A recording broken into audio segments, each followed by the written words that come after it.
Live on Restream at least. We should be live here on YouTube shortly. Sure, it says we're dropping frames, but come on. So that's why everybody sees you upside down, is because you didn't have much time to set up? That would be.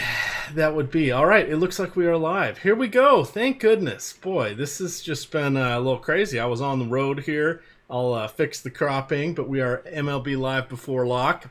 2 minutes to the 6:05 games. If you have not yet set your lineups, I highly recommend that you guys do that now. That would be important. And then yeah, that's about it. But what's going on here? What's the good word? I wrote up all my content last night, did cheat sheets and stuff last night. Literally did everything last night, and then got in the car and drove. So fortunately, we are weeks into baseball, so it's not, the worst case scenario of not knowing what's going on and who's doing what, etc. But what do we got today that's surprising us? Any real weather issues, anything like that we want to worry about? Or are we moving in nicely? Nobody's sick, right? Nobody's got COVID or anything? Well, we did have Brett Anderson scratch from the Brewers, so we're getting Suter instead of Brent Anderson. Anderson. Brent Suter, Brent instead of Brett. That's a big change. Don't confuse it with Bruce Sutter. You might be too young for Bruce Sutter. I know the reference. I know the reference. I don't know that I ever saw him pitch, but I definitely know who he is.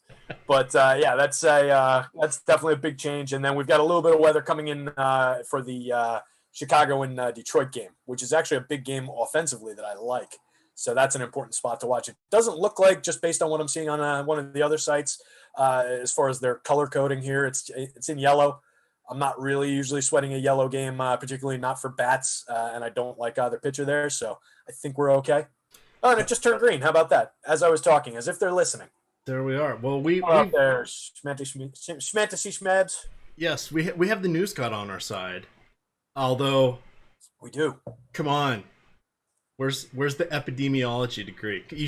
News God, you should have had us. I mean, 3 minutes after lock for that San Diego game. Of course, I think they announced it 2 minutes after lock, and he had it to us hot off the press. But damn it, that was frustrating. I think we broke the news. We had it first once it scrapped, but yeah, that's to do that after that game started and after the start time that was lousy. And it would have been, even if we had it 5 minutes before, I think most of the other games had started at that point, so it would have been. Yeah, there would didn't make any swaps. It would have pushed everything to the final game of the night, but at least you would have been live. So yeah, there we are for that. I am going. Let me see. I'm going to pop the chat out here, and then we're going to be good to go because we've got. I was laughing. People were like, "Ooh, you don't know what you're talking about." It's like this is your. I forget if this is your 30 or 31 for fantasy baseball. I've been following this for a long time. I've been playing at a high level for a long time. I have won some grand prizes before DFS that were like seemingly unwinnable, and then I won it in back-to-back years in 2 different formats. That's trip for 2 to the ESPN All-Star game, courtesy of ESPN. So just saying, your old pal may know 1 or 2 things. Now we bring the analysts on like Terry and Adam and Josh and Jake and et cetera, because they dive into the weeds for you. I go deep. I don't quite go down into the weeds. Although what I do now would have like cashed top 10s every tournaments back when we started this in 2011. So I don't think FanGraphs existed then. Twitter was in its mere infancy as a Twitter. I think was invented in 2005 or 6. Anyway, hardly anyone was still using it at this point. There were no starting lineups pages. People would often start. They'd start guys like like Justin Verlander or even Clayton Kershaw when they weren't even pitching. Just take that top guy, that big salary. Yeah, it was a brave new world. It was a brave new world. Well, when I first started playing NASCAR DFS or not DFS, but just NASCAR games on ESPN, I didn't realize that some players didn't go every week. So I was always picking this one cheap guy, Bill Elliott. I think he's Chase Elliott's uncle or dad or something like that. Okay. But I would always pick him because it was the name of my PE coach in high school. And I was like, "She, you didn't get any points this week. Hey, you didn't get any points. Oh, he got points." I just didn't understand how it worked. There we are. All right. A little bit different information at everybody's fingertips and pricing so you can play anybody that you want. The game's a little different these days. Well, I would set the lineups at work because I didn't have internet at home back then because it was only dial-up when we had what was called the T1 at work, and it was lightning fast by comparison. You could almost stream videos, but not really. That sounds like me. One last quick anecdote, and then we'll dive in, I'm sure. I was working in Manhattan right across the river, living in Hoboken at the time. DFS was legal in Jersey, not legal across the river. So I'd build all my lineups in Excel. And then as soon as I crossed that state border in the middle of the Lincoln Tunnel, I had to start inputting them by hand in my phone. And this was in my commute hour, which was between 6 and 7. So it was crashing right into lock. I'm trying to do manually hand building, inputting from Excel, looking at the picture on my phone, switching to the app. Fun stuff. Good times. Good times. So let's see. We've got an 8-gamer. Goes off at 7:05 tonight. We are awaiting the Pittsburgh lineup, and that is it. So we've got everything that we need, which is nice to see.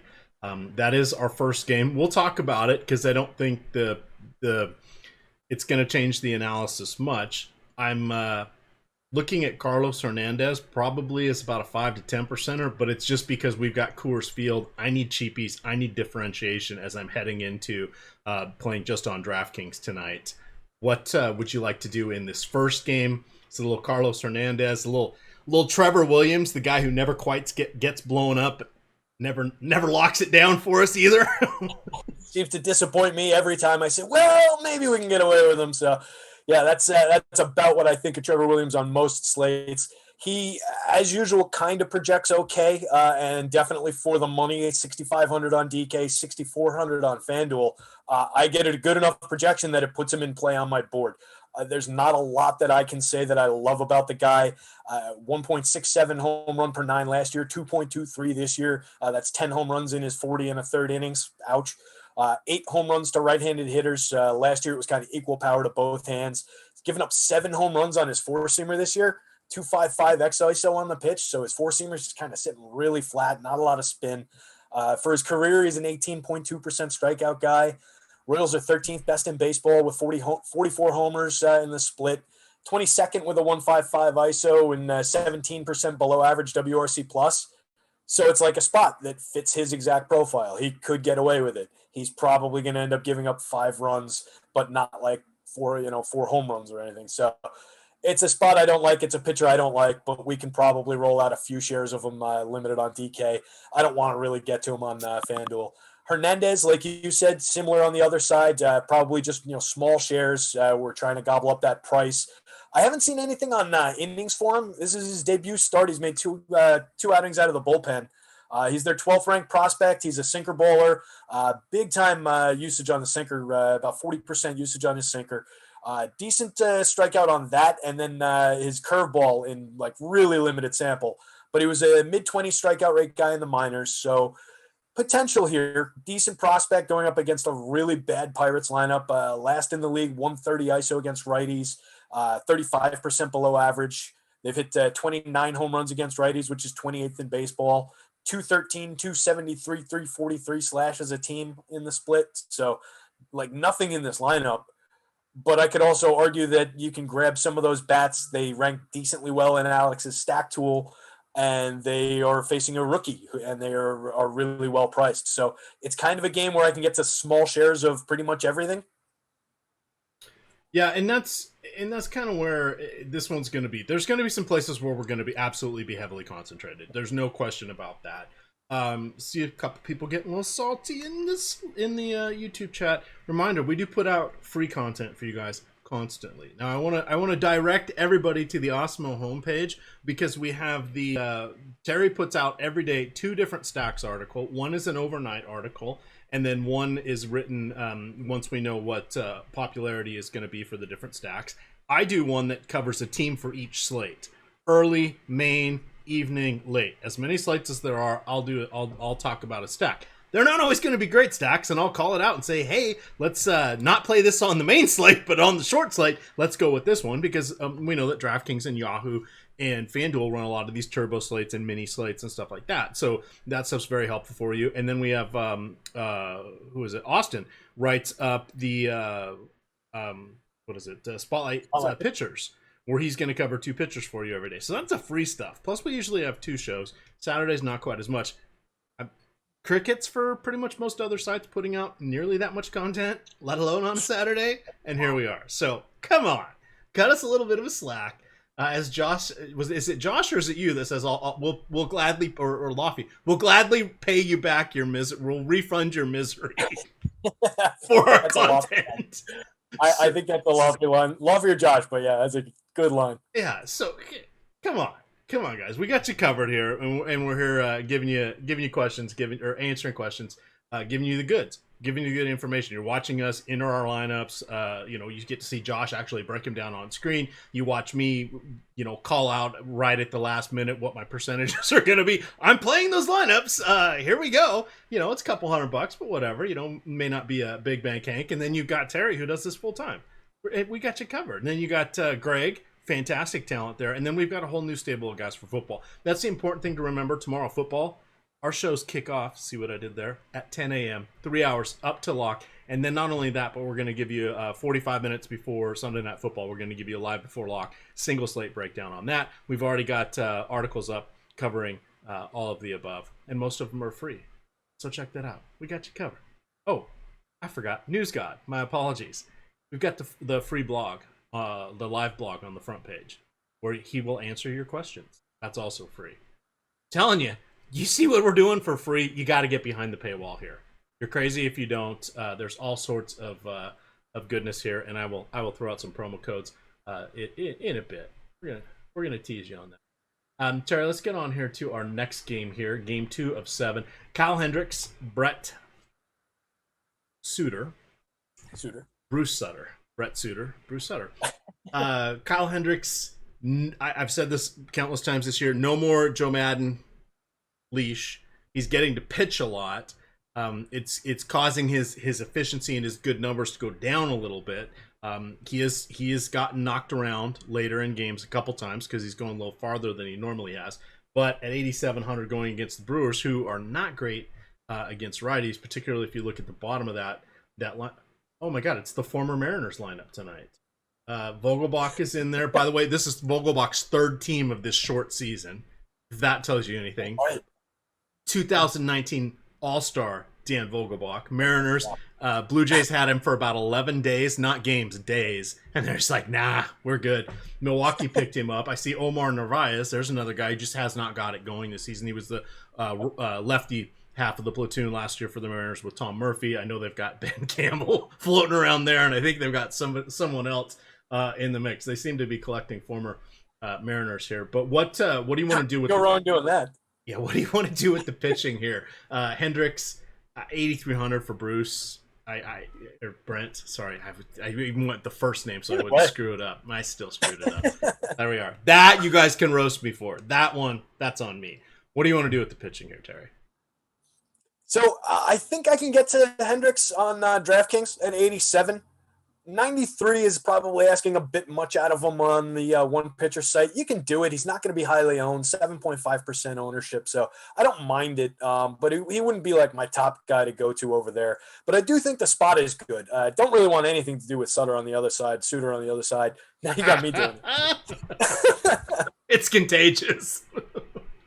don't really want anything to do with him over there. But yeah, Hendricks is pitching pretty well. You mentioned, maybe Joe Madden was right about getting him out of the games early, but overall, 3.92 xFIP, 7 home runs allowed in 58 innings this year.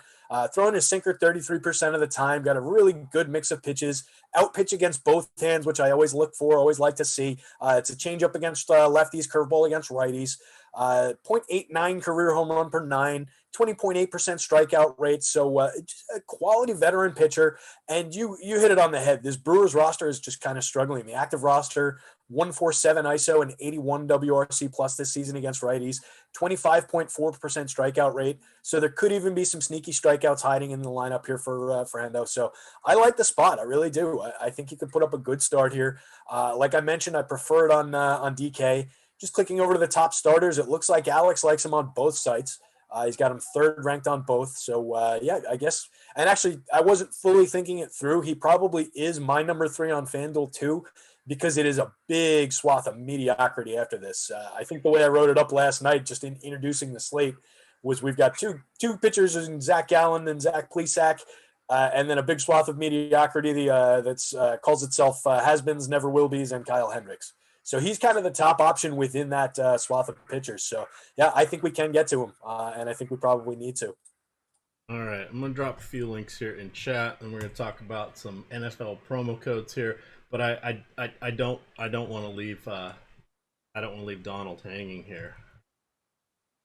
So here are 3 different articles, if we're not getting to this fast enough for you, where you can see us put down different stacks, different what is a stack? Slants. I'm telling you, these are great articles to read every day, and all you guys should do this. But here's our 3 different stacks articles that we have today, breaking down from different angles, different things, what we're looking at, how we're approaching it, what we're doing with different sites, different strategies, etc. You guys get this well before lock, well before our shows go on, so we give you time to digest that, ask us questions, go around the horn on things like that. So that's pretty crucial. Austin Varney also does the spotlight pitching. I talked about that, and then I want to get this one out of the way quickly. What happened to all my pages? Whoa. Dave at Slack almost broke my brain the other day. He asked a question. I said, I covered that in the afternoon piece. He said, I didn't even know you wrote a second column every day. Literally every day of the year during the afternoon, man. Come on, Dave. Pain and suffering. Hit that site, guys. Hit that site during the afternoon. You never know. We're throwing content out all the time. All right, so football. Here we go, and this keeps ticking up. You guys, you wait on it, and it goes up. But we have the Awesemo Plus Weekly Pass, 50% off for $750. You can get the full week. By the way, if you sign up for it tonight or even tomorrow, guess what? You're gonna get it for next Sunday too, right? Because 1 week. So time it right. Get those calls. Get what you need and get it there. You may have to do things a little bit ahead on Saturday next week, but it'll get you for week 1 and week 2. Promo code REDZONE, 50% off 1 week. Cost you $7.50. Well worth it. We got a doubleheader on Monday night. You think the showdown slates are big now? Just wait. I mean, we know what happens on Monday nights. The rare, everybody focused on it, quote, doubleheader for NFL. Slates are going to be massive. We've got content for all of it. You're going to want that behind the paywall. We've got great stuff in front of the paywall. The good stuff's behind the paywall. Check that out. Promo code REDZONE. That will expire on 9/15. All right. Ooh, here's a good one. This is premium Slack. That's another bonus that you get when you are paying for your subscriptions. This is from Jeff Williams. He says, is Hendricks solid for the 555 on DraftKings paired with Zach Gallen? Yeah, I don't hate that pairing. I'd like to know, what the stacks he's going to are, but that's 2 of the top 3 pitchers on the board. So yeah, I think you're doing well there. You're not too terrible on ownership with Hendo. Gallen's the top pitcher as far as ownership goes. If you needed money and wanted to save a little bit there and get to some different bats within the stack that you're using, I don't know if you have super discount, super cheap bats in your stack, but you could consider dropping the Plesac from Gallen. Plesac's only $8K. You're sacrificing some potential to be in the top 2, 37% down to 21, but you're saving a handy $1,400 that you could spread as 2 $700 upgrades. But I really do like the Gallen and Hendricks pairing quite a bit there. All right, now let's jump on. Let's see. We got that Milwaukee Cubs game. All right, here's a good one. So we've got Detroit at the White Sox. So we know that Fulmer is going to start. Right now, Fulmer's coming off Tommy John surgery. So this season, they basically said, you're going 3 innings. No more than that. You're going to go 50 or so pitches. No more than that. So coming in after him is going to most likely be Daniel Norris. So let's see my notes here. So a 3-inning limit. We've seen the strikeouts that have been there with 17 and 19.2 innings. Control has not by any stretch. We've got 10 walks there for Fulmer, so that is no bueno. He's also allowed 7 home runs in those 19 innings. Not good at all. Shockingly, Norris has allowed just 1 home run in 21 innings, Terry, which seems nigh impossible considering in the 2018 and 19 combined seasons, he allowed a 1.77 to lefties, same-handed batters, and a 1.53 home runs per 9 to righties. The regression monster is coming, and as my friend Dean Chavelson says, he's hungry. So I really, really like the White Sox here. Yeah, absolutely. Honestly, both of these offenses are on the board for me. I wrote up the Tigers last night because when do you really get to write about the Tigers in a Stacks article? But taking on Ronaldo Lopez, it's a good spot for them. But yeah, going back to your point, the White Sox 1 through 8 hitters all have phenomenal home run marks in my home run model today. They are just really, really breaking that in half. So looking at the top stacks there, Alex's third-ranked team on both sites, trending under-owned on both sites. A lot of that is to do with price on DK. Very, very expensive. I think the top 7 hitters were all over 5,000, or maybe one of them in there was like 49, but you get the point. So they're tough to get to, but I think the spot is amazing. I was just digging in a little bit on Fulmer. Since coming back, he's lost about 3 miles an hour of velocity on his four-seamer, and it's just getting smoked. 4 of those 7 home runs that you've mentioned in his 19 2/3 innings are out of his 121 four-seamers that he's thrown so far this year, and he's getting no whiff on any of his pitches, really. A little bit on slider, but he's given up a 400 or greater XISO on that pitch. So guys are hitting it when they're making contact with it. He just doesn't have much right now. And I totally agree. Norris is just due for regression. That's a big flashing warning sign. So I think this White Sox team can definitely be rolled out. 7th in baseball with 50 home runs against righties this year, 178 ISO, 106 WRC plus. They do strike out a fair amount, 25.5% strikeout rates. So there are some strikeouts there, but there's nothing I worry about in the lineup, and I would definitely not roster the pitchers on the Tiger side of this. Just looking at the Tigers bats there, I think Ronaldo's also a pitcher that we can attack. Wait. You mean Ronaldo Lopez, who has the 9th most home runs since the beginning of the 2018 season with 63? That Ronaldo Lopez? We going there? It is the Tigers. Oh, then never mind. That's what the number is. Never mind. So, yeah, I think there's enough meat on the bone that we can go after those Tigers. They're 14th in baseball with 41 homers against righties, 16th with a 170 ISO in the split. The WRC plus is below average by 14% because they are the Tigers. But, yeah, it's 474 inning sample now for Lopez. So this is kind of who he is at this point. 155 home run per 9 to lefties. Only 17.8% strikeout rate and 10.9% walk rate. So he's got a significant problem with left-handed hitters. So I think we can definitely get to some of those Tigers. Unfortunately, a lot of them do hit from the right side of the plate, but they've got a couple good bats that I like in there in Victor Reyes, Jeimer Candelario, and Willie Castro, who are all switch hitters, so they can get at it from the left side. And then you've got Johnny Scope in there, among the league leaders at second base in over the last 5 years in home runs from the position. So just really like Scope. You can even work into Miguel Cabrera. And then I like Daz Cameron, son of our pal Mike Cameron from back in the day, underrated fantasy player in 2020. God, Mike Cameron, I think he was 25 times in his career, went over 20 home runs 8 times. So the son has the exact same skill set, maybe a little bit less power, but he can run, he can hit the ball over the wall, and he's going completely under-owned in that lineup. So I like building some Tiger stacks here. Didn't his dad hit 4 home runs in a game? I think he is one of those guys. I think you're right about that. Yeah. I believe he is.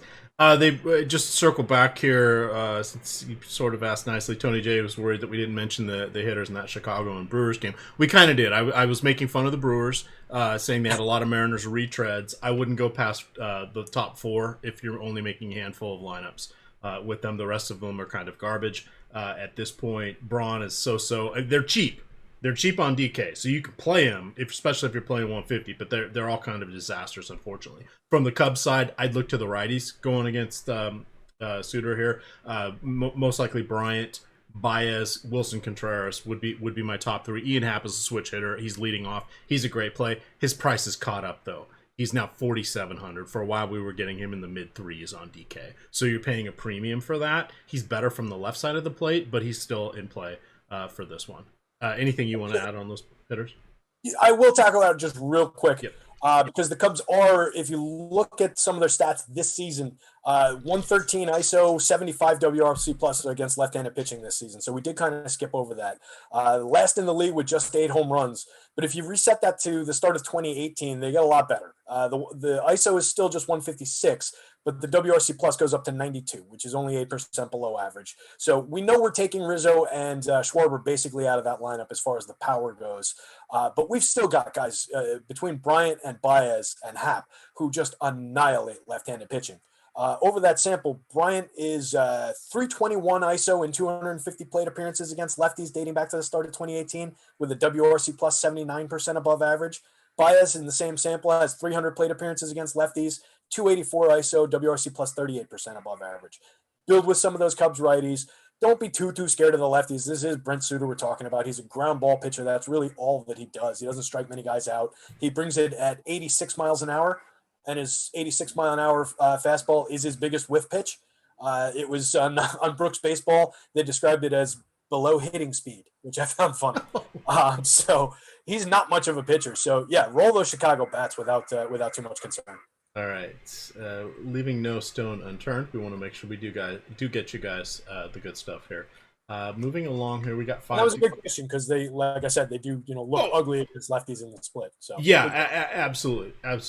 The next one, we kind of have some interesting pitchers here. I think these guys are going to have to be part of our plans, especially once we lost that San Diego game. It was going to be Dinelson Lamet tonight going against San Francisco. He would have been a top play for everybody, not just us, but that's now not an option. But we do have Zach Plesac, who has been phenomenal this year. Unfortunately, tougher matchup. Not the same Twinkies as last year. They sort of, speaking of regression, they went the other way after a MLB record 307 home runs last year. They have not been great against righties. We know who we can pick against lefty when they go against lefties, but Plesac has surprisingly been nails this year. On the other side, you have Rich Hill. Now, he's going to face a host of righties. We got 4 switch hitters at the top of the lineup and then 5 straight righties. That's not good for the 40-year-old Rich Hill. Rich Hill is probably going to go. I'll be surprised if he goes more than 60 pitches tonight. That's just my guess here, but I think it's going to be a tough one for him. He's already been on the injured list once, if not twice. So he is not what he once was, and he's always trouble waiting to happen. Your best hope for him, if you're going to play him, he survives 3 innings, gets 4 or 5 strikeouts, gives up a run. I'll take that, especially tonight. So for that we will turn it now over to you. But that's sort of my thoughts on that whole game there. Kind of a meh on the hitters. Solid, they're not encouraging on the pitchers. They're going to play a part, though, because we only have the 9 games. What do you want to do here? Yeah, I think you're right. I would sign off for that outing from Hill right now at 7,300 on DK. Probably not really going to him at 65 on FanDuel, despite the discount. Once again, we just don't know what to even do with that savings, so don't really need it. Decent projection on him overall, so he's playable for sure. Let's see. The Indians have just 9 homers this year against lefties. 135 ISO, 86 WRC plus. But if you back that up again to the start of 2018, in the split, the active roster is 15th in baseball with a 173 ISO, so it gets a lot better. They're above average with a 103 WRC plus, 8th in baseball with 134 home runs in the split over that sample. So the lineup is good. They just haven't really been producing. So I can kind of get to them based on the history here. I think Alex liked them decently as well. They were not on the board. Oh, there they are. So they're ranked a little ways down the top stacks tool, just going by the list. But if you look at the percentages, they're essentially in the middle toward the top middle, and they're going under-owned, which is where I wrote them up. It was in the stack slants this afternoon. So as an under-owned stack on DK, I think we can get to them for sure against Rich Hill. But I definitely will have some of the pitching side. Old Man Hill can still kind of get it done, but his strikeouts down 17.1%, by far a career low. It's only 21 inning sample size, but like you said, he's 40 now. Seems like he's lost about 2 miles an hour off of his fastball. He's trying to mix it up and mix in a cutter that we've seen guys use to cover that missing velocity. Not really working for him just yet, so we'll see. Work in progress there. On the other side, I definitely want to get to some Plesac, despite the Twins being a decent offense. You mentioned their struggles in against righties and strikeouts, 25.3% strikeout rate, pretty targetable. And Plesac striking out 27% of hitters. He was in the mid-20s throughout his minor league career, so it's not completely out of nowhere. He was 20.3% so far for his major league career, but it's a big uptick. Doing a great job this year of limiting hard contact. He's 83rd percentile on hard hit, 86th percentile xWOBA, limiting barrels, limiting exit velo. So just pitching really, really well. So I can definitely get to some pretty big shares of Plesac here, I think. And he's Alex's second-ranked starter on both sites. Going under-owned on FanDuel, which is interesting. Drawing around appropriate ownership on DraftKings. So as a pay-up to be different option on FanDuel, I don't hate getting to Plesac here. All right, let's talk a little bit. You mentioned two sites. Let's talk about a third. Yahoo, the sponsor of tonight's show and most of our baseball content. They have a little bit of overlay brewing tonight. They've got $10,000 guaranteed, $2,000 first, $15 entry fee. That one is, let's doing some quick math in my head, about 30% vacant at the moment. Their $3 is 30% vacant at the moment, and their $1 is 20% vacant at the moment. The other thing you're going to want to do is look over there for NFL. Right now, they've got a $500,000 contest that is 30% full. I will be completely shocked if it gets higher than 80% full. People just are not going to go over there. They're not going to chase those prize pools because they can only win $100,000 when they want to win $1 million. Okay, well, all right. I'm going to be over there playing. They now have CSV upload as well as CSV edit, which is very helpful. It's $150 max, but it's $10 per entry. And again, right now it is 17,000 out of 57,000. That means there's 40,000 spots left. I will be shocked if they get more than 25, maybe 30 tops, because remember, most of the people over there that Yahoo is drawing from is their season-long crowd. They're not mass multi-entry people. They're going to go over, they're going to see the ads because it pops up on every Yahoo league you have. Do you want to enter? Do you want to win $100,000? They're going to enter one or two lineups. So this thing is not going to fill rapidly. We also have a free article covering some of the key plays over there. Their pricing is different on Yahoo for football, more so for baseball and basketball. But for football, it's different than the other sites as well. You can't just lift and shift content. And we don't have a lot of people in the industry doing content for it. Here's a free article that breaks everything down for you, written by yours truly. I've made about $2,000 each of the last 2 years on Yahoo. I don't play a ton over there. I usually play about $200 a week. And usually 1 or 2 weeks, I'll end up with making $1,000, and then that by the end of the year, gives me about $2,000 net profit.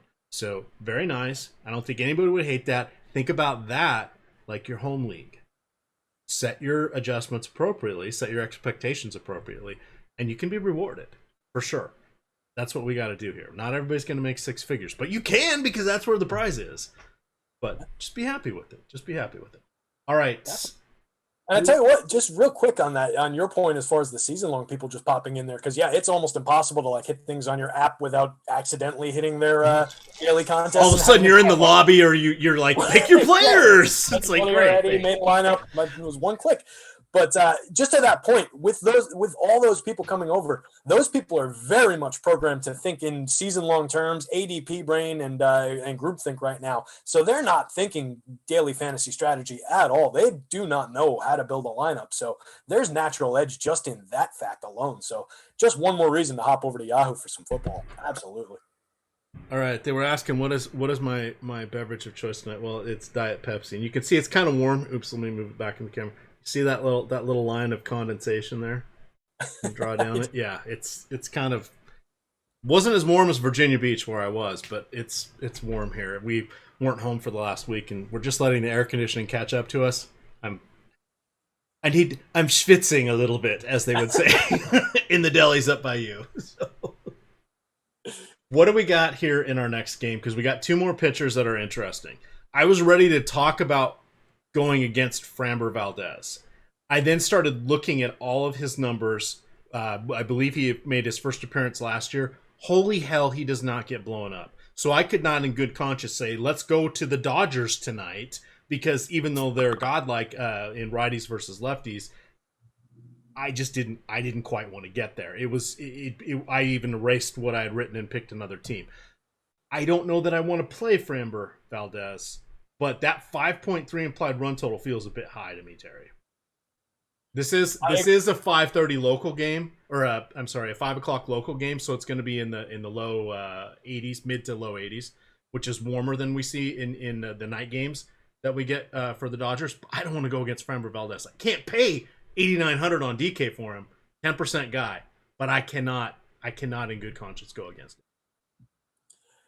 Yes, so tricky spot. I had the exact same experience as far as I got like 3 paragraphs into writing up the Dodgers. I did my intro. I started writing 2 players, and I said, well, I don't know that this is as good a spot as I think it might be. So, yeah, I took that out, and I went to the other side of the game entirely, and ended up writing up the Astros against Urias. So, yeah, we'll dig into it. I think Framber's in a pretty good spot here. You know, the Dodgers not so great against lefties. 13 home runs, 21st in baseball, 139 ISO, 95 WRC plus. Still good big right-handed bats like Mookie and Pollock in there, of course, but they've had some struggles same-handed. Stacks kind of interesting in the stack ranking. Alex had him like around the middle, and they were going under-owned. So I'm a little curious there, but you hit it on the head. Framber only allowed 3 home runs in 52 and a third innings so far this year. Excellent at limiting power. 60.5% ground balls this year. Career 63.2. Just really, really good at keeping the ball on the ground, limiting power, uses his sinker 55% of the time. This year he's only 12.8% soft contact. Last year he was inducing 21.1% soft contact in a smaller sample. So there's a potential that he could pitch even better than we've seen, which is interesting. His sinker is an excellent pitch. He's got it sets up an extreme spin curveball that he just just dies in the dirt. So it dies below his sinker, basically, gets a ton of whiff on it. So really, really good spot for the kid, despite the, seemingly on the surface, really good matchup. I think I'm going to have some of both sides of this. I think I can get to even more than you said of Framber on DK at 8,900, mixing him in. It scares me. I don't like attacking this Dodgers lineup ever with pitchers, but I think if there's a spot to do it, this might be the one. So I think I can get to it, and I think it's going to limit the amount that I'll roll out the Dodgers. I will have some, mostly based on what Alex sees. He's got them, like I said, they're 6th on DraftKings, and they're going a little bit under-owned. So I think we can justify that as well. So interesting spot. All right, they're making fun of me. They say they can tell by my eyes there's more than Diet Pepsi in the Coke. No, I got another show tonight, and then I got to do. I've got to write an article, and I've got to set NFL lineup. So no, it's a Diet Pepsi night, and then my wife's getting up at 5 to leave and go do a half marathon.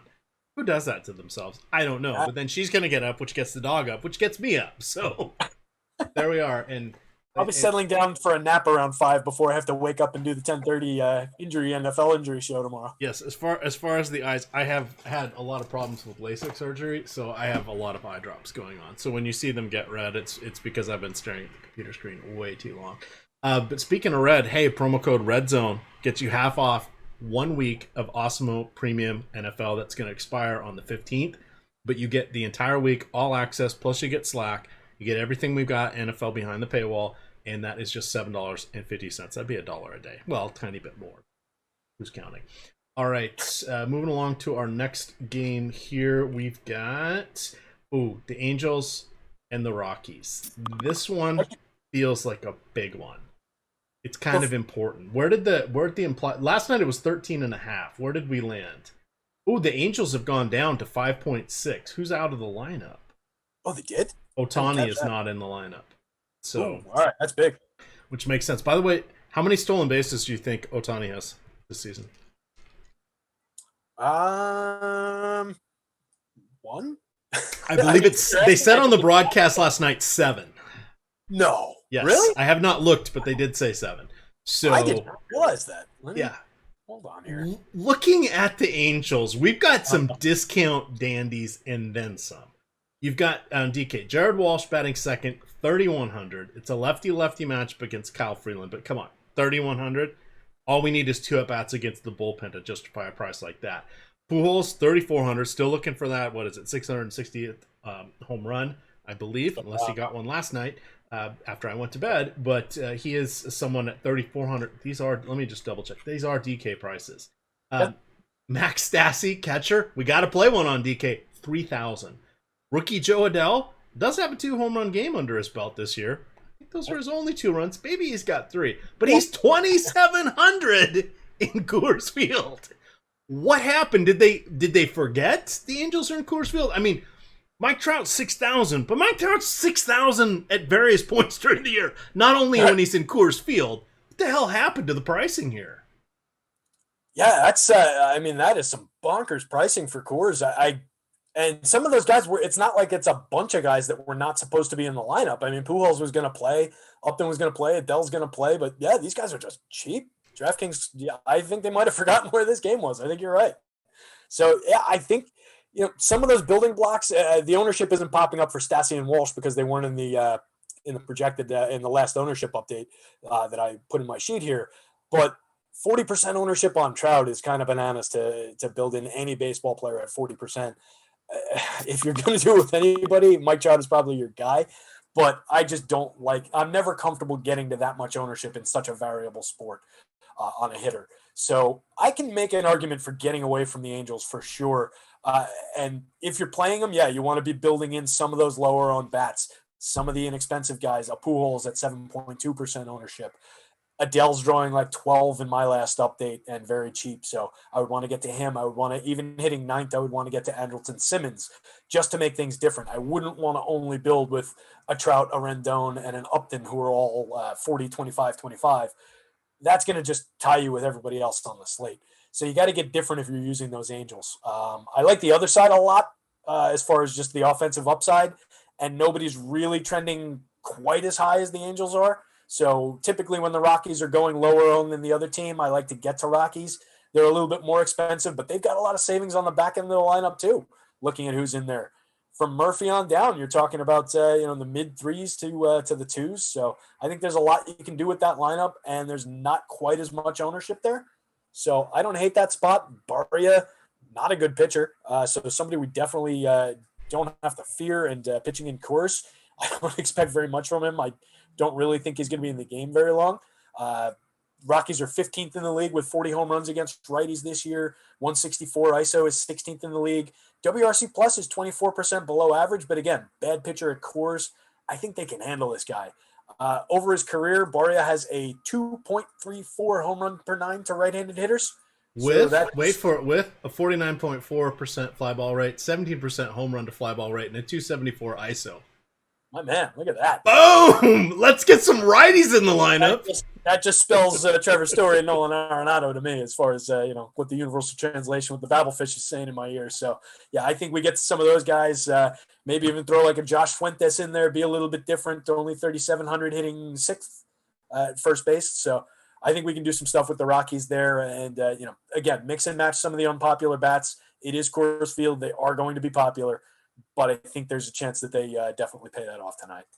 Yeah, absolutely. This is just shaping up to be a fun one. Roll the dice on this one. Get a whole grouping of them in your player pool.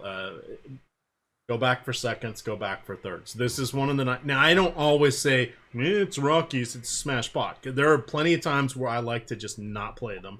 I like to avoid. I like to see where the chalk is. This is not one of those nights. Even if you look at Freeland, who has been good, in his career. Let's see, over his last 167 innings at home, he does allow 1.67 home run per 9, but he has almost a 50% ground ball rate. He has a 4.7 ERA at home in Coors Field over 167 innings, 4.46 xFIP, which means he's actually been a little bit unlucky. And he doesn't have over a 5 ERA. He knows what he's doing there, but the home runs are there. We've got all these cheap guys. You want to go against him. This is one of those. So I learned at Awesemo that oftentimes if you really, really like a spot, it doesn't mean you go over the field, right? Especially in baseball. What it means is you mix your pitching with the good chalk stacks, and you mix your chalky pitching with the decent stacks that aren't chalk, right? In that. It sounds simple, but people don't do that. And that's it, because I didn't for the longest time, but I have for the last little bit. This is one of those places where I'm just like, I want part of Coors Field. I'm all in tonight, and I won't throw that around lightly. And it's like, and I wrote them up. It's like Terry says, we don't like to write that stuff up. It's boring. It's easy. Yeah. Right? Terry and I like to dive down, figure out what are we going to find, what can we tell you, what nugget can we give you, how can we give you a home run call, what is it going to be? You don't just say, it's Coors Field. You know that. But it's such a good spot tonight. We're telling you it's Coors Field. Go for it. Right? Yeah. Okay.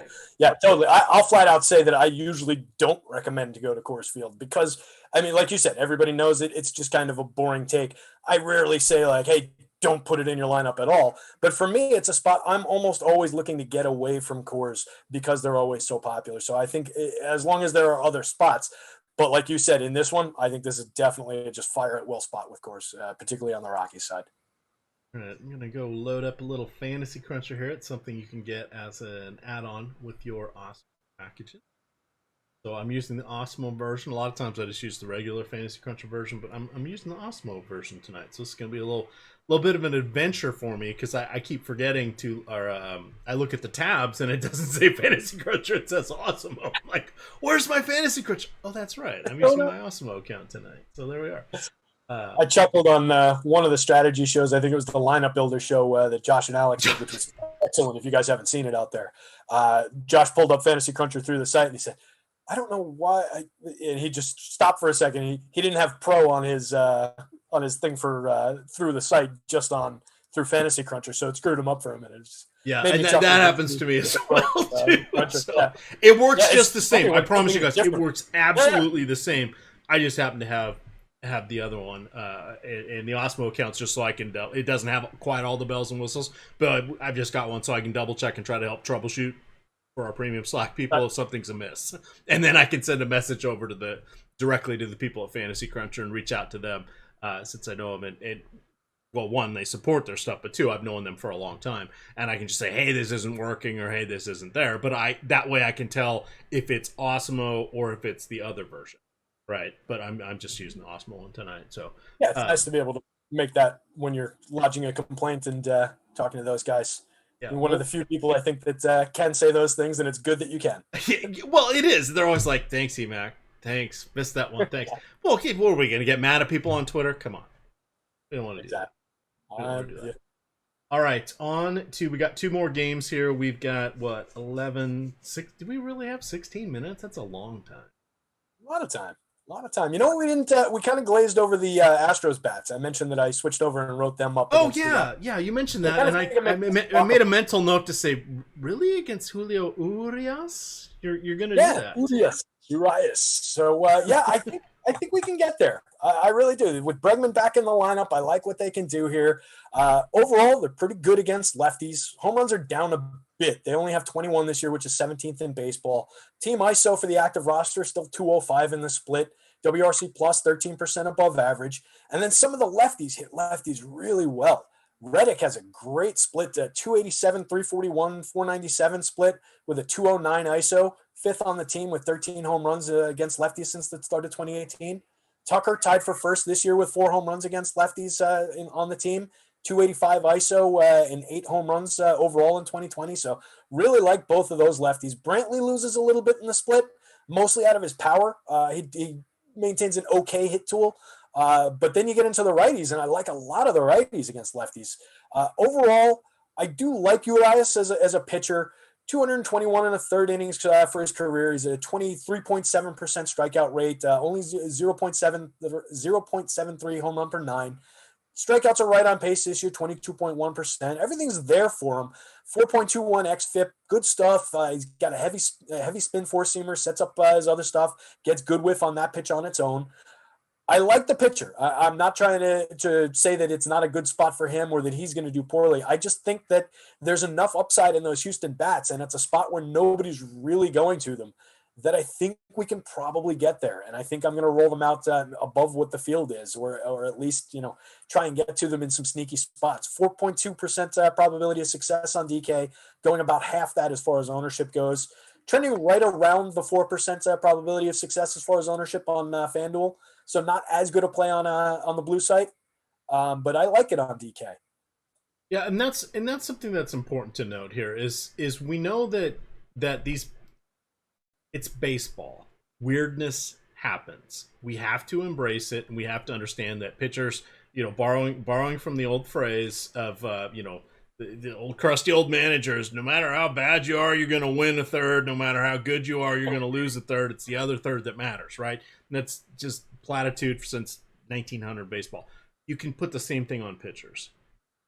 Third of their starts, they're going to be locked in. Doesn't matter who they are. They're going to be locked in. Their stuff's working. They're locating. Everything's doing what they want it to do. 10 of them, we just ain't going to have it. Just meatballs. And then it's the other 10 that separate you from being a top 10 pitcher, a top 20 pitcher, or in the dregs, and an innings eater at best. And what you do with those 10 outings when you don't have your stuff makes you a pitcher. So that's where we start to look at these things and just say, okay, what do we think tonight? Where are we at? And this season is the weirdest season we've ever encountered.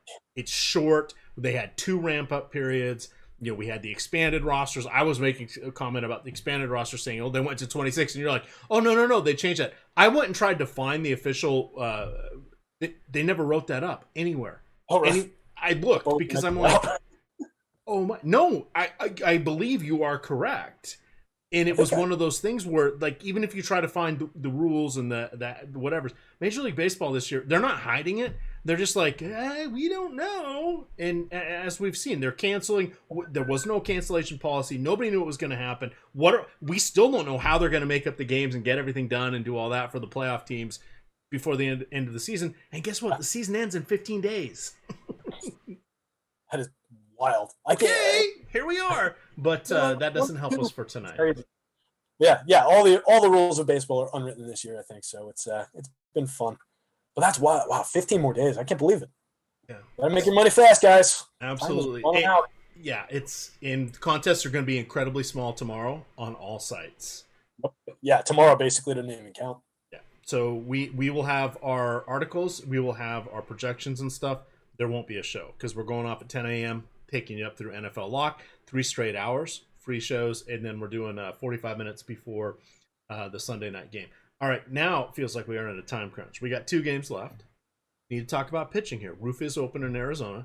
Justice Sheffield improving. He's been doing well. He came over to the Mariners, part of the James Paxton trade. And then you got Zach Gallen, who has been, wait for it, actually phenomenal, going against very pesky Mariners crew. I don't know how they're doing it. I'm a lifelong Mariners fan. Actually went to the first game in the Kingdome, their first game ever, back in 1977. Get off my lawn. But nonetheless, I don't know how they're doing it this year. This lineup looks like one that can be had. They have a 3.8 implied run total. What do you want to do with this game, Jerry? Yeah, I was talking up the Mariners pitcher last night as a lefty against this lineup, and my pal Yusei Kikuchi let me down on that one. But I think I'm going right back to it with Sheffield there.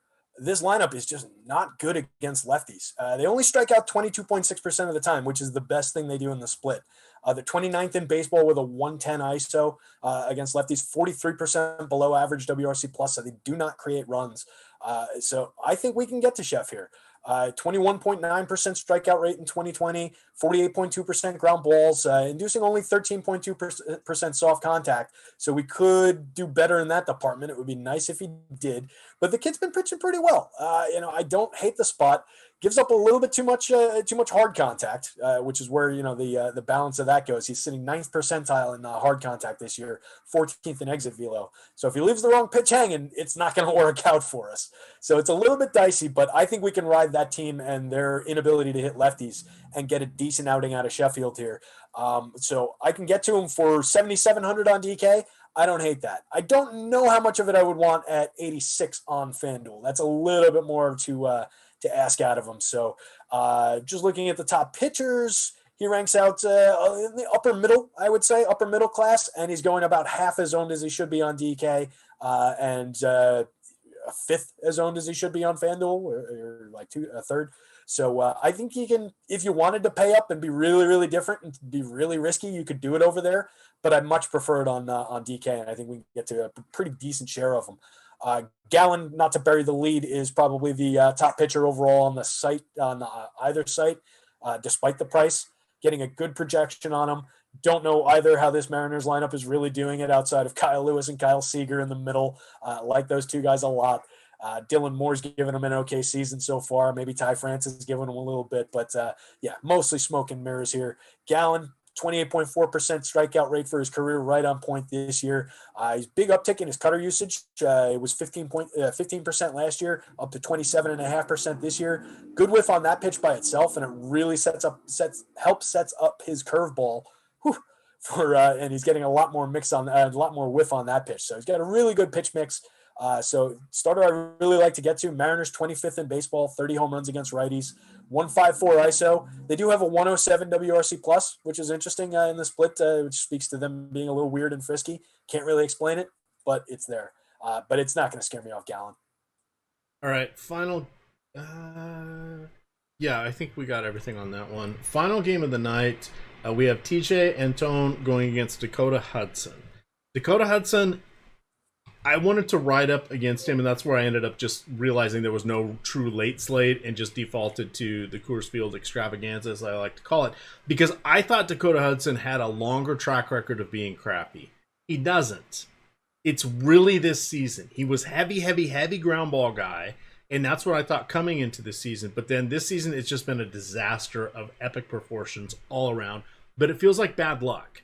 So I was all prepared to reach back and say, oh, he's got like a 1.7 home runs, and he doesn't. This year he does. Prior to that, he doesn't. So I didn't know what to do with him. What did you find as you were diving in there for Dakota Hudson? Especially now that we've lost Jesse Winker. I mean, this is the Reds lineup is not fearsome at all. Hat tip to Joey Votto, who got one last night. Ran into one, shall we say. That's about all Joey does these days, that and the pasta. So yeah, the Reds are 10th in baseball against righties with 49 home runs in 2020, 5th with a 197 ISO, WRC plus 2% below average. So right around league average in producing runs, creating runs. Hudson's got his strikeouts up from a career 18.3 to 22.3% this year. Walks are down from 11.3 to 7.4. Mixing in a four-seamer a lot more. It was 48.7% sinkers, two-seamers last year. And this year he's 13% four-seamers last year. Now the mix is more like 33% two-seamer, 24.3% four-seamer. Changes the dynamic of how the stuff works. But it's not a really heavy fastball. It's 92.7 miles an hour, only 2,100 RPMs of spin. So it sets up the other stuff a little bit. He doesn't get a ton of whiff on it. He's 47th percentile in strikeout rate, only 17th percentile in whiff. So not a lot of swing and miss, but he gets around league average in strikeout rate. 35th percentile exit velo, 25th in hard hit. So he's kind of a dice roll there. I don't think I would really get to much of the pitcher, not getting much of a projection on him. And I think he's probably pretty overpriced. Ranks around the middle of the board, but drawing some ownership. So I don't really love the spot there. Antone is sort of interesting on the other side. I didn't realize how well he was pitching, and he's very, very cheap. 33.3% strikeout rate, 11.1% over his 25 and a third innings. It's only 3 starts, 8 appearances, but he went 5 innings the last time out, struck out 6 Pirates, only gave up 1 earned. Game before that, he gave up 2 home runs, but struck out 5 Cubs in only 4 innings. Might be good. Killer quality contact numbers in StatCast so far this year. He's got a turbo sinker that he throws at 96 with incredibly huge spin on it. Slider 40% of the time usage with big whiff on it. Got a curveball to keep people on their toes as another pitch. Cards are 29th in home runs versus righties. They've missed some games, so it's tough to quantify that. But the ISO is only 138. WRC plus is 3% below average. So I think we can roll out some sneaky shares of Antone here. And I don't think he was drawing much ownership the last I saw. Looks like 17%. Okay.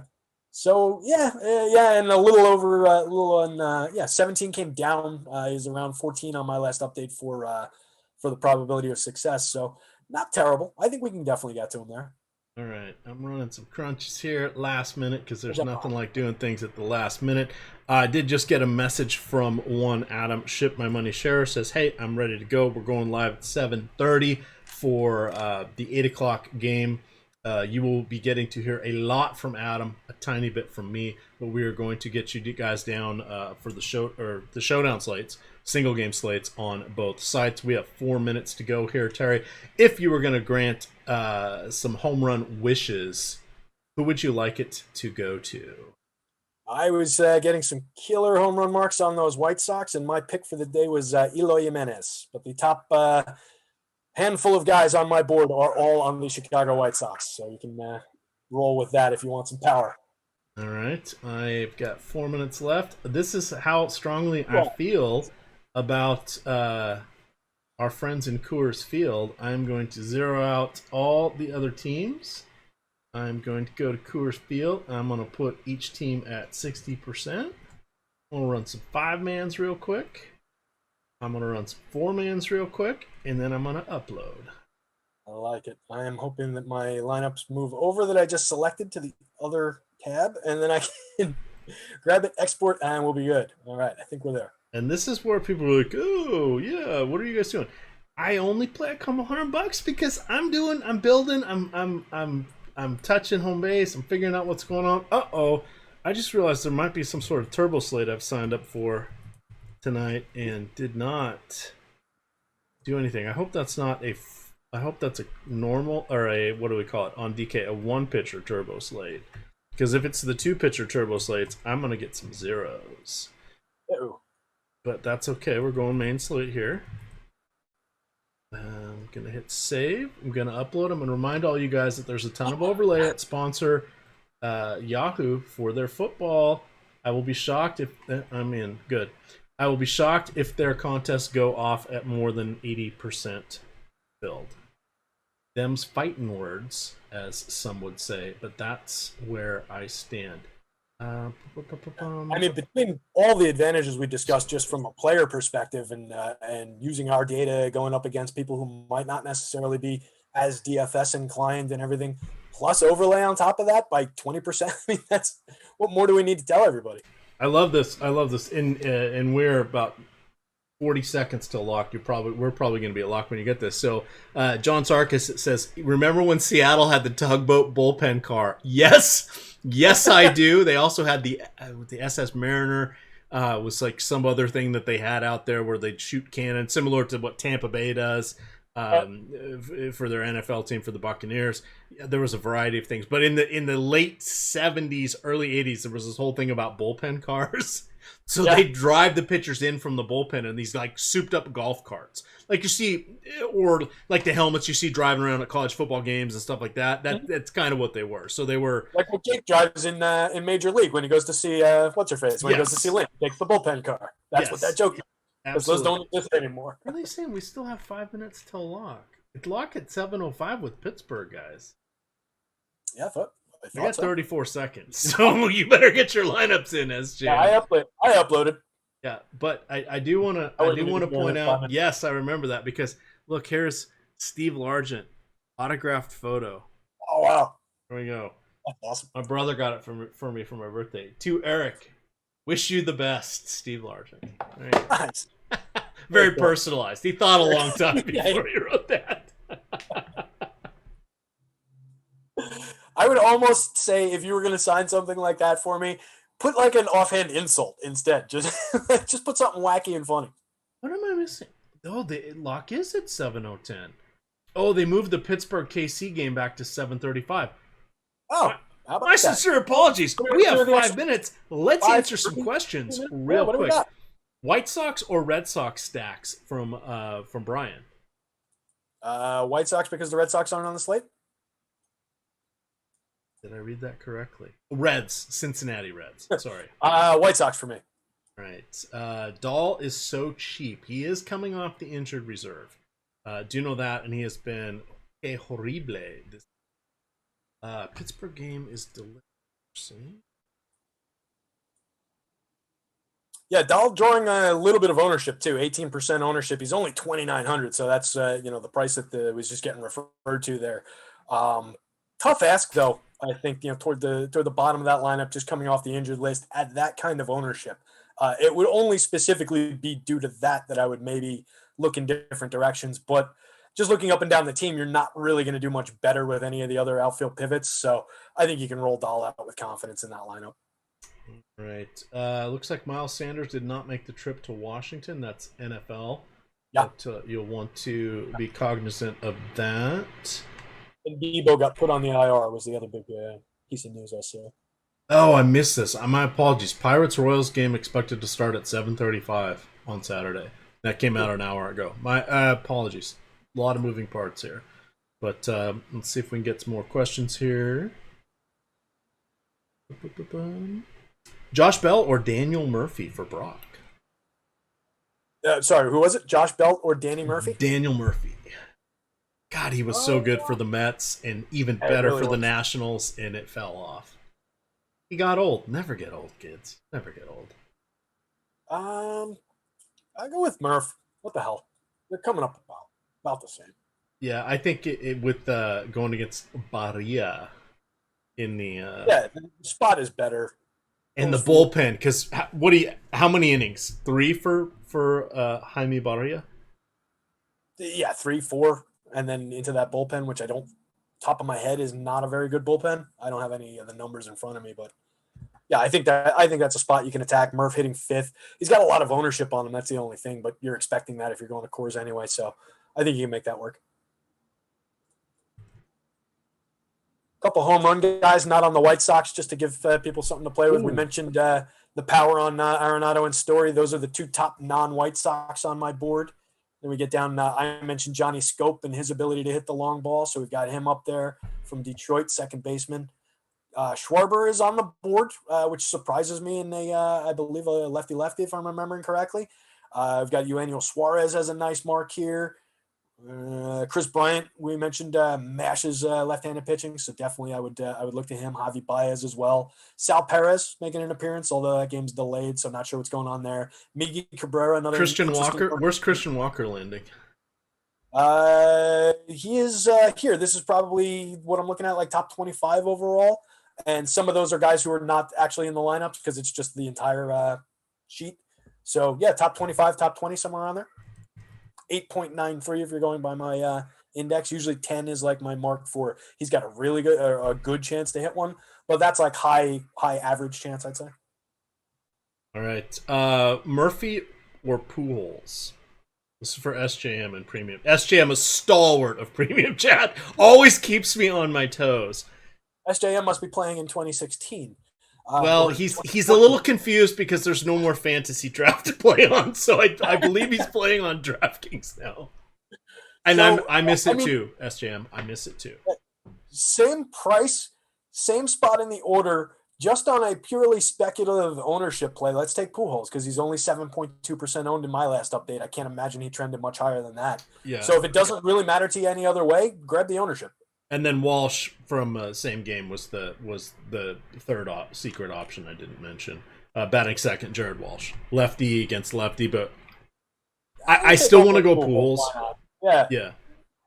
I mean, if he's gonna hit that 660th, it's gonna be here. Right? Yeah, this is. You know, or it's gonna be tomorrow when we're not playing the slate. But probably.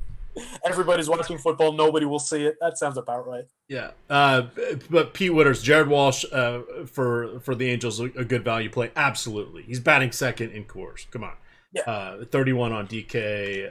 FanDuel, they pay you to take him, I'm guessing. He's 2,700 on. He's a steal on DK. You don't get those prices for people batting second. Oh, now that we're at official lock, unfortunately there's a standoff with someone who's mentally ill and armed with a gun outside of or nearby, if I'm reading the tweets correctly, nearby Arrowhead Stadium, which is not that far from Kauffman Stadium. So they've cordoned off various areas. Fortunately, obviously, no crowds for baseball, but we'll see. They're hoping to, contain. I don't fill in your verb. And let's just go from there. It's 2020, folks. It's very weird. Did you have a player who got in a situation like that a couple years ago in their parking lot? Yes, and he finished things for himself. Yeah, that's right. I can't remember his name. That's a downer to the show on. Jeez. Yeah, let's skip over. Yeah, thanks, Terry. Jeez. Shit, sorry, guys. So 2 things you need to know. 19 minutes, we're going live with Adam Ship My Money Share. 7:30, it's going to be on a different stream. Second thing you need to know, if you are playing NASCAR, it locks at 7:45. Don't get caught watching the paint dry, as they say, in one of the greatest basketball movies of all time, Hoosiers. Love that movie. I haven't seen it in a while. Terrific flick. I got it. It's like right over there somewhere in one of those giant piles. Old enough to have seen it in the theater. I believe that was 1986 that came out, and I think that was the same year the Indiana Hoosiers. Oh goodness, was that Isaiah Thomas? Or was Isaiah Thomas was before? No, he was in. He was before that. They still wore those funny striped pants back then. The warm-up pants. Yeah.